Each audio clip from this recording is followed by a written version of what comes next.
Hello guys, स्वागत है आप सभी का आपके अपने इस YouTube channel mister cool Ash the teacher में। तो मैं ये व्लॉग बना रहा हूं अपनी जॉइनिंग जर्नी को दिखाने के लिए। ये मेरा घर है और मैं अभी निकल रहा हूं, सुबह के 4:45 बजे हैं और मैं निकल रहा हूं बाय रोड सूरजपुर, जहां जा करके मुझे लेनी है ज्वाइनिंग। तो इस जर्नी के दौरान सफर का आनंद उठाते हुए मैं आप लोगों को सूरजपुर पहुंचते ही बताऊंगा कि आपको ज्वाइनिंग कैसे लेनी है, आपको किन किन डॉक्यूमेंट्स की जरूरत पड़ेगी। तो मेरे साथ इस व्लॉग में अंत तक जरूर बने रहिएगा। ये आप देख रहे होंगे, ये पीछे है मेरा सामान। इसके अलावा जो आप देख रहे होंगे, ये है पीछे मेरी बुलेट खड़ी हुई है और उसमें भी मेरा सामान लग चुका है ऑलरेडी। ठीक है, तो इस जर्नी में बने रहिए। चलिए रोड को हिट करते हैं। दोस्तों, बिल्कुल अंधेरा है, सुबह के 5 बजे हैं और मैं हूँ पंडित सुंदरलाल शर्मा यूनिवर्सिटी के सामने। अभी हम लोगों को क्या करना है, सूरजपुर जाने के लिए रतनपुर रोड निकलना है। ये रास्ता रतनपुर रोड को जाता है और रतनपुर रोड के पास पहुंच करके 2 रास्ते कटते हैं। मैं आपको वहां पर बताऊंगा कि आपको किस रास्ते में जाना है, तो आप इस जर्नी से जुड़े रहिए।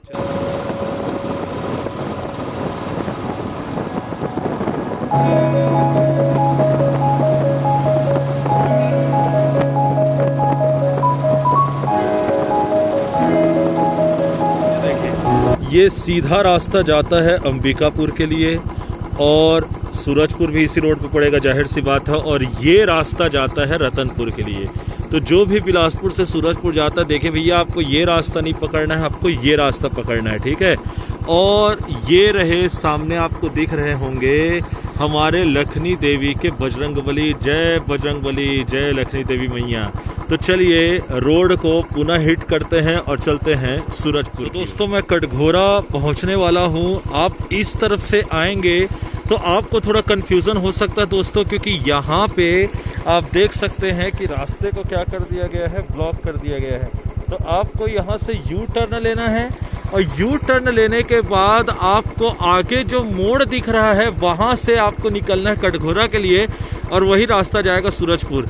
मुझे ये इन्फॉर्मेशन इंपॉर्टेंट लगी, इसलिए मैंने आपको लोगों के साथ शेयर कर दी। तो चलिए, तो आप देख सकते हैं कि ये मैं कटघोरा और सूरजपुर के बीच में जंगल के बीचों बीच हूँ और मैं यहाँ पर इसलिए रुका हूँ क्योंकि मैं आपको ये कुछ दिखाना चाहता हूँ। देखिए यहाँ पे क्या लिखा हुआ है, हाथी विचरण क्षेत्र। जी हाँ, आप जिसे पढ़ते हैं कि कटघोरा से लेकर के सूरजपुर, आपका विश्रामपुर, अंबिकापुर का जो बेल्ट है वो हाथी विचरण क्षेत्र है। तो ये देखिए, यही दिखाने के लिए मैं आपको रुका था। जैसा कि आप देख सकते हैं कि चारों तरफ आपके घनघोर आपको क्या दिखेगा, यहाँ पे जंगल दिखेगा, ये आप देख सकते हैं। चलिए अब आगे के सफ़र की ओर हिट करते हैं।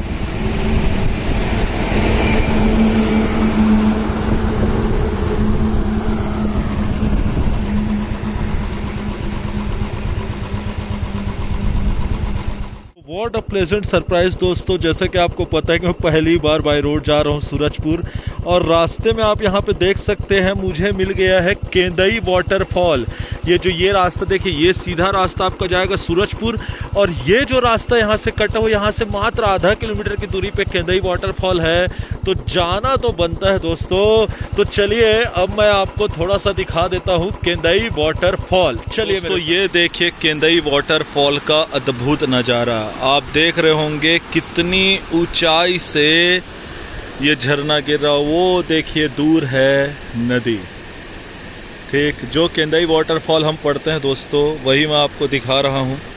ये आप देख सकते हैं, ये है केंदई वाटरफॉल। वाव, जस्ट वाव।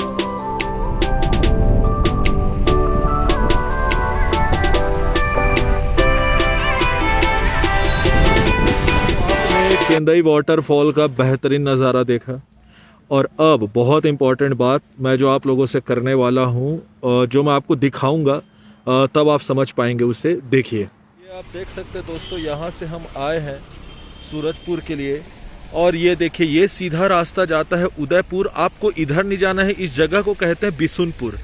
तो यहाँ पे आपको ये वाला साइन दिख रहा होगा, राम वनगमन पथ पे आपका स्वागत है करके। इस वाले रास्ते में आपको मुड़ करके कहाँ के ले जाना है, सूरजपुर के ले जाना है। इसके पहले याद रखिएगा, आपको तारा नाम की जगह भी दिखाई देगी, ठीक है। वहाँ से भी एक लेफ्ट तरफ रास्ता कटता है जो भैया थान होते हुए सूरजपुर जाता है, लेकिन आपको वहाँ पे नहीं मुड़ना है दोस्तों। वहाँ से भी 70 किलोमीटर पड़ता है और यहाँ से पड़ता है 40 किलोमीटर। वहाँ पे क्यों नहीं मुड़ना है? क्योंकि वहाँ का रास्ता बहुत ख़राब है दोस्तों। तो आपको इस रास्ते पे कंटिन्यू चलना है, ठीक है। तो यहाँ से मात्र 40 किलोमीटर की दूरी और बच गई है सूरजपुर की, और फिर मैं आपको दिखाऊंगा सूरजपुर का बीओ ऑफिस। और हाँ, केंदई वाटरफॉल से यहाँ की दूरी आपको पड़ेगी लगभग 55 से 56 किलोमीटर के बीच, ठीक है। तो चलिए इस रास्ते पे चलना प्रारंभ करते हैं।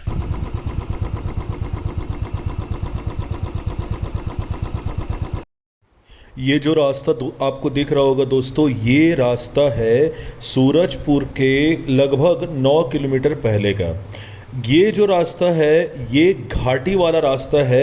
यहाँ पे आप देख रहे होंगे बहुत ही ज़्यादा शार्प टर्न है, इसलिए आपको यहाँ पे गाड़ी बहुत ही ध्यान से चलानी है। लगभग 3 से 4 किलोमीटर का ये घाटी वाला रास्ता है, जिस पर ड्राइव करना थोड़ा सा मुश्किल हो सकता है। मुझे लगा कि ये आप लोगों को बता देना चाहिए, जो भी बिलासपुर या रायपुर से बाय रोड आता है उनके लिए, सो मैंने ये बता दिया। अब चलिए आगे चलते हैं। सूरजपुर एंटर करते ही 2 से 3 किलोमीटर की दूरी पर ये रहा श्री श्याम मंदिर, और आपको आगे की तरफ जो चौक दिख रहा है वो है अग्रसेन चौक।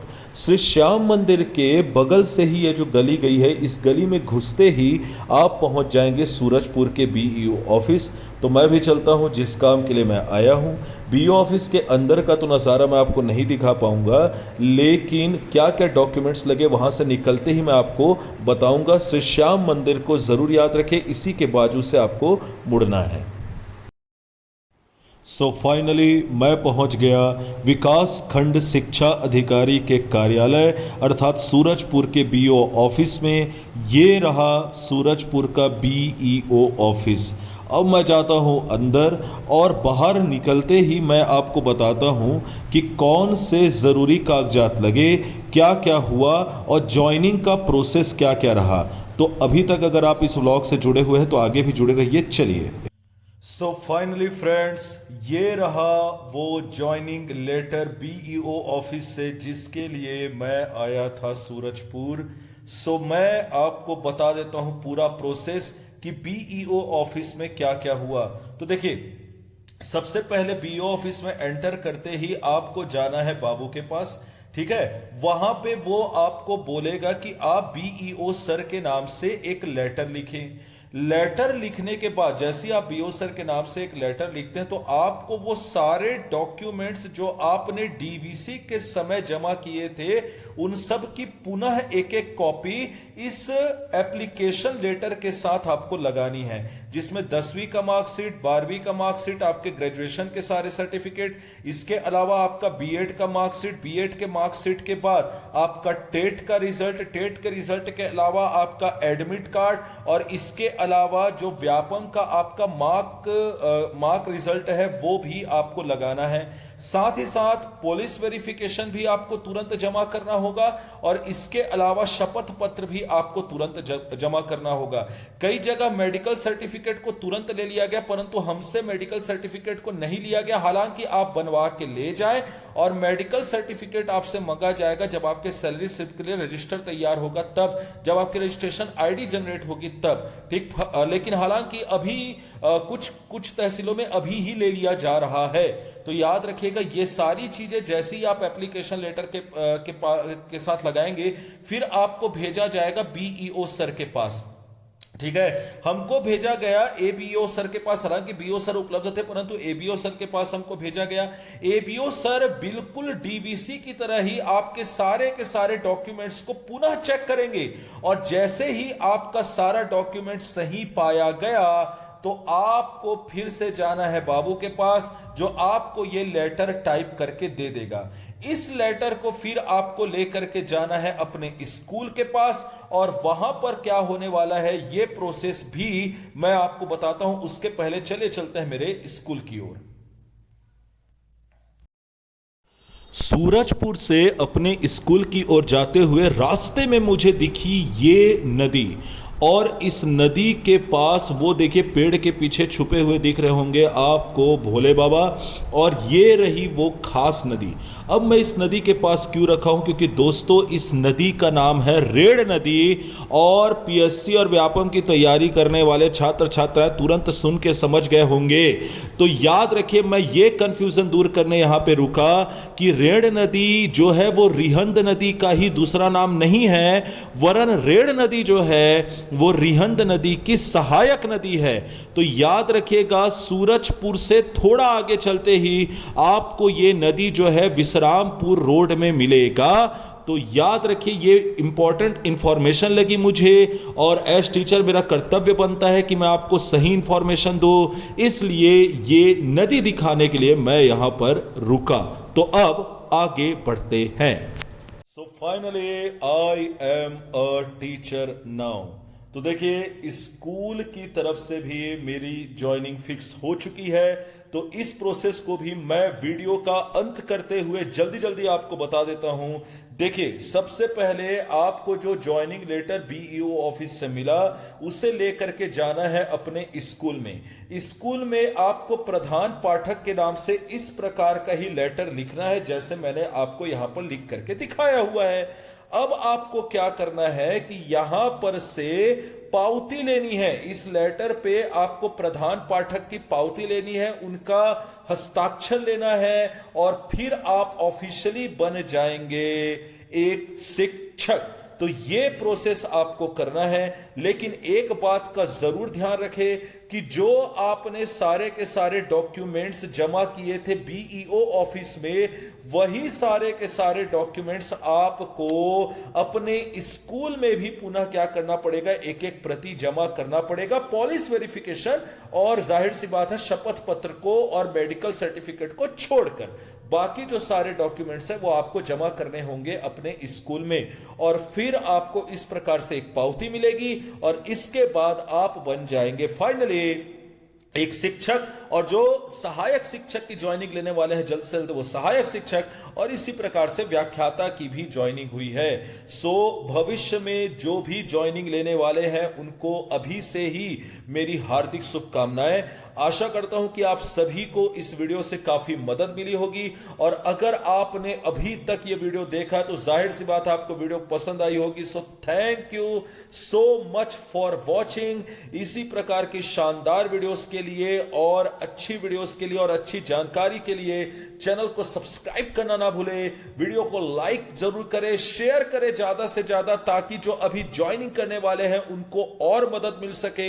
और याद रखिए, आप मुझे इंस्टाग्राम में फॉलो करना ना भूले। इंस्टाग्राम की आईडी मेरे को आपको मेरी पिछली वीडियोस में मिल जाएगी, वहां से आप जाकर के मुझे इंस्टाग्राम में फॉलो कर सकते हैं। फॉलो करेंगे तभी आपका मैसेज रिक्वेस्ट मुझे शो होगा।